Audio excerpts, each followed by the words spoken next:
इस कहानी की शुरुआत में हम नासा के कुछ एस्ट्रोनॉट्स को देखते हैं जो कि मार्स पर अपने मिशन पर हैं। ये सब के सब एस्ट्रोनॉट्स यहाँ पर मिट्टी के सैंपल ले रहे होते हैं। तभी उन्हें इंफॉर्मेशन मिलती है कि यहाँ पर एक बहुत बड़ा तूफान आने वाला है और उन सबको अपने मिशन को रद्द करना है और जितना जल्दी हो सके उन्हें अपने फ्लाइंग ऑब्जेक्ट तक पहुंचना है। और अब ये सब के सब अपने फ्लाइंग ऑब्जेक्ट की तरफ बढ़ रहे होते हैं। तभी मार्क वोटनी जो कि एक एस्ट्रोनॉट और एक बॉटनिस्ट है, उससे कोई चीज टकराती है और वो उस तूफान में खो जाता है। हालांकि इनकी जो कमांडर होती है वो उसे ढूंढने की बहुत कोशिश करती है, लेकिन मार्क वोटनी का कुछ भी पता नहीं चलता और ना ही उनसे कोई कांटेक्ट हो रहा होता है और उन्हें लगता है कि मार्क वोटनी अब इस दुनिया में नहीं रहे। और अब ये सब के सब अपने फ्लाइंग ऑब्जेक्ट पर आकर वहां से निकल जाते हैं। लेकिन जब मार्स पर तूफान शांत होता है तो वहां पे देखते हैं कि मार्क वोटनी अभी भी जिंदा है और उन्हीं के इक्विपमेंट में से एक रॉड उसकी बॉडी में, उसके पेट में चली गई है, जिससे उसे बहुत ज्यादा दर्द हो रहा होता है। और वो किसी तरह से वहां से उठकर अपने कैंप में जो उन्होंने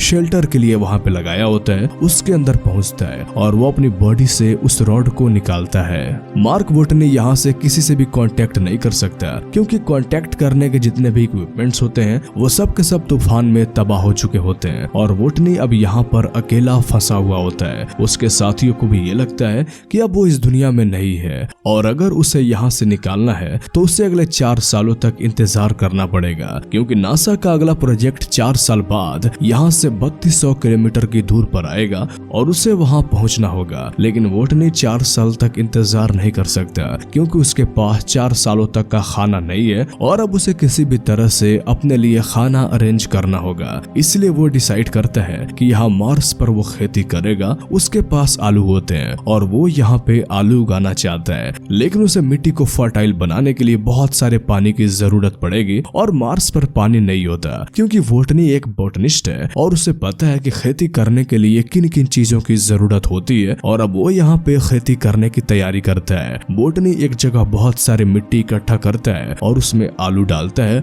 और अब उससे पानी बनाता है। पर अच्छी खबर ये होती है कि वोटनी को पता है कि पानी कैसे बनाया जाता है। हाइड्रोजन में ऑक्सीजन मिलाकर उसे जलाने से पानी बनता है। पर यहाँ पर वोटनी के पास सारे रिसोर्सेस होते हैं और ये ऐसा ही करता है। पर जब वो पहली बार हाइड्रोजन में ऑक्सीजन डालकर मिलाता है तो एक जोरदार ब्लास्ट होता है क्योंकि वो उस ऑक्सीजन को कैलकुलेट नहीं करता जो उसकी सांसों से आ रहा होता है। लेकिन अगली बार वो हाइड्रोजन ऑक्सीजन मिलकर जलाने में कामयाब हो जाता है और अब यहाँ पर पानी बनना शुरू हो जाता है। दरअसल इस तरीके से इवेपोरेशन होती है जिससे वहाँ पर पानी की छोटी छोटी बूंदें बनना शुरू हो जाती हैं और उसकी मिट्टी को जितना पानी की जरूरत होती है वहाँ पर पानी बन जाता है। और कुछ दिनों के बाद वहाँ पर पहला पौधा उगता है जिसे देखकर वोटनी को बहुत खुशी होती है। वही दूसरी तरफ अर्थ पे ये ऐलान कर दिया जाता है कि वोटनी अब इस दुनिया में नहीं रहे। पूरी मीडिया में ये खबर आ जाती है और उसका फ्यूनरल भी कर दिया जाता है। लेकिन अगले दिन जब उनकी ऑपरेटर सैटेलाइट से मार्स की पिक्चर देख रही होती है तो वो देखती है कि वहाँ पर जो उनके इक्विपमेंट्स थे वो एक जगह से दूसरी जगह पर शिफ्ट हो गए। दरअसल ये वो सोलर पैनल्स थे जो वोटनी ने एक जगह से दूसरे जगह शिफ्ट किए थे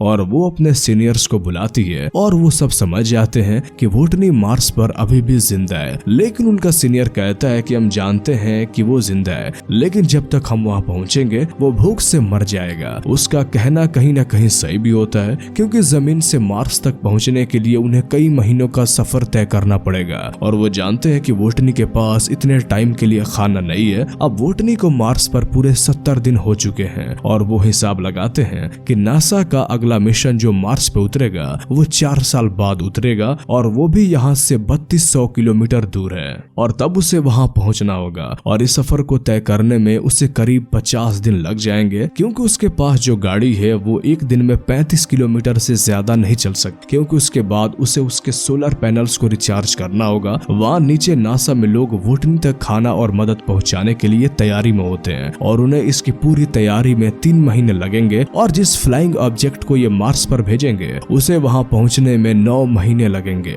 वही ऊपर मार्स पर वोटनी की आलू की फसल को पूरे 48 दिन हो गए हैं। उसने 400 पौधे उगाए हैं जो कि उसकी उम्मीद से ज्यादा अच्छे तरीके से उगे हैं और अब वो आलू निकालता है और छोटे आलूओं को दोबारा बो देता है। वोटनी यहाँ पर खाद के लिए अपने वेस्ट का इस्तेमाल करता है और वो जानता है कि अगर उसने नासा से कांटेक्ट नहीं किया तो भले कितने ही आलू उगा ले पर वो यहाँ पे जिंदा नहीं बचेगा। इसलिए वो यहाँ से एक ऐसी जगह जाता है जहाँ पर एक पाथ फाइंडर होता है जो कि 1997 में खराब हो गया था और उसका कांटेक्ट अर्थ से टूट गया था। और जब वोटनी उस तरफ जाता है तो नीचे से नासा की टीम जो लगातार उसके मूवमेंट पे सैटेलाइट के जरिए नजर रख रही होती है, वो समझ जाती है कि मार्क वोटनी उस पाथ फाइंडर को लेने जा रहा है, क्योंकि वहाँ उसके अलावा और कुछ भी नहीं होता। पर ये बहुत पुरानी सिस्टम होता है और ये सिर्फ मार्स से फोटो क्लिक करके भेज सकता है। इसलिए वोटनी उस कैमरा के आगे 3 बोर्ड्स लगाता है। उसमें जो बीच वाला बोर्ड होता है उसमें लिखा होता है कि क्या आपको मेरे सिग्नल मिल रहे हैं, और लेफ्ट वाले बोर्ड में यस लिखा होता है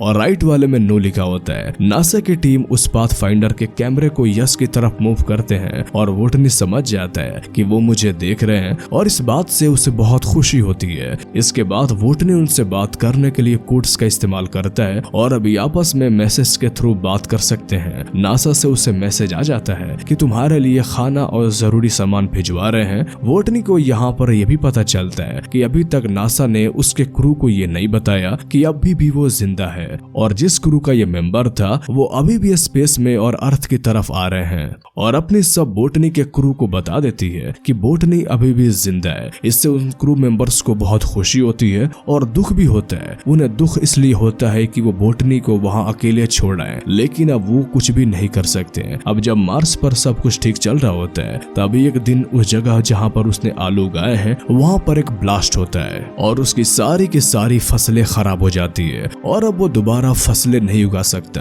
क्योंकि वो एटमॉस्फेयर उसने वहाँ पे बनाया होता है वो सारा का सारा एटमॉस्फेयर तबाह हो जाता है। और हिसाब लगाया जाता है कि वोटनी के पास जितने आलू हैं उन्हें खाकर वो तब तक जिंदा नहीं रह सकता जब तक अर्थ से उसके पास मदद पहुंचेगी, यानी कि जब अर्थ से उसके पास मदद पहुंचेगी तो उससे पहले ही वो भूख से मर चुका होगा। इसीलिए नासा वोटनी को एक मैसेज देती है और उससे बोलती है कि तुम्हें अब कम से कम खाना होगा ताकि जब तक तुम तक मदद और खाना पहुंचे तब तक तुम जिंदा बच सको। वोटनी ऐसा ही करता है। जो खाना वो एक दिन में 3 बार खाता था अब उसे वो एक बार का खाना 3 दिन तक चलाना होगा। और अब नीचे से नासा उसके लिए लॉन्च की तैयारी करती है जिसमें उसके लिए खाना और जरूरी सामान होते हैं, लेकिन यहाँ पर उन्हें देर हो रही होती है इसलिए वो उसकी टेस्टिंग नहीं करते और उसे लॉन्च कर देते हैं। लेकिन वोटनी की किस्मत एक बार फिर से उसका साथ नहीं देती। लॉन्च होने के बाद रॉकेट आसमान में ब्लास्ट हो जाता है और उस बात से सबके सब डिसअपॉइंट हो जाते हैं, क्योंकि अब वोटनी नहीं बच सकता। उसके पास खाना नहीं है, उसके पास कोई मदद नहीं पहुंच सकता।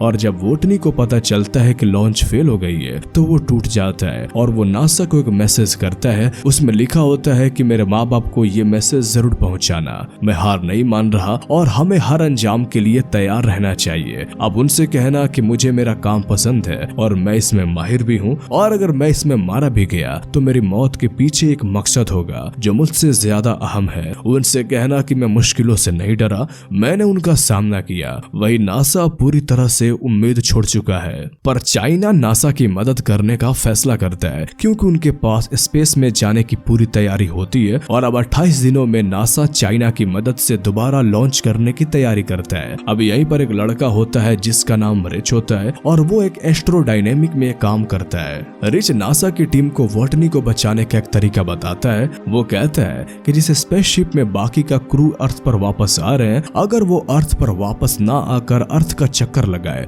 और जब वो अर्थ के ऑर्बिट के पास होगा तो हम यहाँ से ऊपर स्पेसशिप पर सारा जरूरी सामान पहुंचा देंगे और स्लिंग शॉट के जरिए उस स्पेसशिप को जिसमें आपके 5 एस्ट्रोनॉट्स वापस आ रहे हैं उसे दोबारा मार्स की तरफ धकेल देंगे। स्लिंग शॉट ग्रेविटेशनल पुल को कहते हैं जिससे किसी भी शिप को ग्रेविटी की मदद से स्पेस में किसी डायरेक्शन में भेजा जा सकता है। रिच कहता है कि जब उनका शिप मार्स पे पहुंचेगा तो उन्हें मार्स पे उतरना नहीं होगा, क्योंकि अगर वो मार्स पे उतरेंगे तो उनका फ्यूल खत्म हो जाएगा और ये अर्थ पे वापस नहीं आ पाएंगे। वो उन्हें बताता है कि उन्हें मार्स पे नहीं उतरना है बल्कि वोटनी MVI यानी कि एक फ्लाइंग ऑब्जेक्ट जो पहले से मार्स पे है उसे वोटनी को मार्स के ऑर्बिट से बाहर आना होगा और जब वो ऊपर आएगा तो उसे बाकी के क्रू मेंबर्स पकड़ लेंगे। लेकिन ये सब इतना आसान नहीं होगा। इसमें सिर्फ वोटनी की जान बचाने के लिए नासा वाले 5 एस्ट्रोनॉट्स की जान खतरा में नहीं डाल सकते और अगर वो ऐसा करते हैं तो वोटनी के पास वक्त से पहले पहुंच जाएंगे। लेकिन बाकी के जो क्रू मेंबर्स होते हैं वो अपने घर पहुंचने वाले हैं। उनका मिशन 533 दिन और बढ़ जाएगा और नासा ये तय करती है कि वो ये नहीं करेंगे क्योंकि वो सिर्फ वोटनी की जान बचाने के लिए जिसकी जिनकी जान बचने की उम्मीद पहले से बहुत कम है, अपने 5 एस्ट्रोनॉट्स की जान खतरे में नहीं डाल सकते हैं। वही मार्स पर वोटनी अब उस काम को पूरा करने में लग जाता है जिसके लिए वो यहाँ पे आए थे, जो तूफान की वजह से अधूरा रह गया था। वही दूसरी तरफ वही लड़का जिसने नासा को वोटनी को वापस लाने का प्लान बताया था, वो किसी तरह से वोटनी तक पहुंचने का पूरा प्लान इन 5 एस्ट्रोनॉट्स तक पहुंचा देता है और ये पांचों नासा की परमिशन के बिना ही वोटनी को वापस लाने का फैसला करते हैं। और अब नासा देखता है कि उनके फ्लाइंग ऑब्जेक्ट्स की डायरेक्शन बदल रही है, तो वो समझ जाते हैं कि ये पांचों एस्ट्रोनॉट्स अब वोटनी को लेने वापस जा रहे हैं और नासा उन तक उनका सारा जरूरत का सामान पहुंचा देता है। इस काम में चाइना उनका साथ देता है। वही मार्स पर वोटनी उस फ्लाइंग ऑब्जेक्ट तक पहुंचने के लिए निकल पड़ता है, जिस पर बैठकर वो मार्स के ऑर्बिट से निकलकर उस स्पेसशिप तक पहुंच जाएगा जिसका नाम होमेस है, जिसमें वोटनी के 5 एस्ट्रोनॉट्स दोस्त उसे लेने आ रहे होते हैं।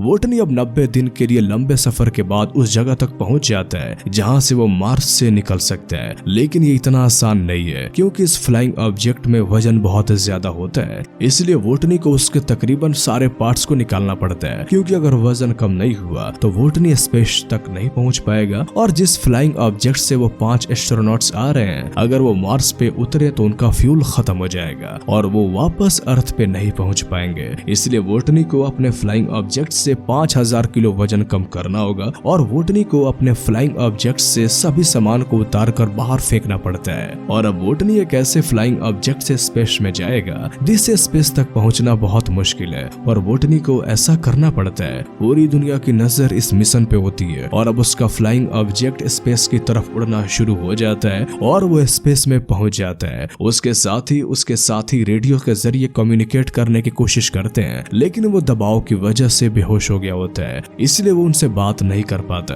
कुछ देर बाद जब उसे होश आ जाता है और सब बहुत खुश हो जाते हैं, अब यहाँ पर एक और मुसीबत होती है कि वोटनी की स्पीड बहुत तेज होती है और उसे पकड़ना इतना आसान नहीं है। वोटनी बोलता है कि मैं अपने स्पेस शूट पे छेद करूंगा और उसमें से जो हवा निकलेगी उनसे मैं अपने आप को डायरेक्शन देकर तुम तक पहुंच जाऊंगा। उसके साथ ही ऐसा करने से उसे मना करते हैं। वही हम देखते हैं कि उसके स्पेसशिप की स्पीड बहुत तेज होती है, इसलिए उन्हें वहां बम बनाकर अपने स्पेसशिप का एक हिस्सा उड़ाना पड़ता है, जिससे उसकी स्पीड कम हो जाती है। और अब उन्हें वोटनी अपने ओर आता दिखाई देता है। स्पेसशिप के कमांडर एक फ्लाइंग चेयर पर बैठकर वोटनी को पकड़ने के लिए जाती है, पर जिस रस्सी से वो बंधी हुई होती है वो खत्म हो जाती है और वोटनी तक पहुंचना अब नामुमकिन है। पर अब वोटनी यहाँ पर वही करता है जो उसने कहा था। वो अपने स्पेस शूट पे छेद करता है और उससे अपने फ्लाइंग ऑब्जेक्ट को छोड़ देता है और उसके स्पेस शूट की जो हवा निकल रही होती है वो उसे अपने आप को डायरेक्शन देता है और किसी तरह से वो अपने कमांडर तक पहुंच जाता है, जो उसी चेयर पे बैठकर वहां पर उससे लेने आई होती है। लेकिन जैसे ही वो उसके हाथ पकड़ने वाला होता है वो उसके हाथ से छूट जाता है, लेकिन जिस रस्सी से वो बंधी हुई होती है वोटनी उस रस्सी को पकड़ लेते हैं और इस तरह से वो वोटनी को वापस अपने स्पेसशिप में ले आते हैं और वोटनी की जान बच जाती है। और इतनी मुश्किलों का सामना करने के बाद जब वोटनी अर्थ पे आता है तो एस्ट्रोनॉट्स का इंस्ट्रक्टर बन जाता है, जो उन्हें ये सिखाता है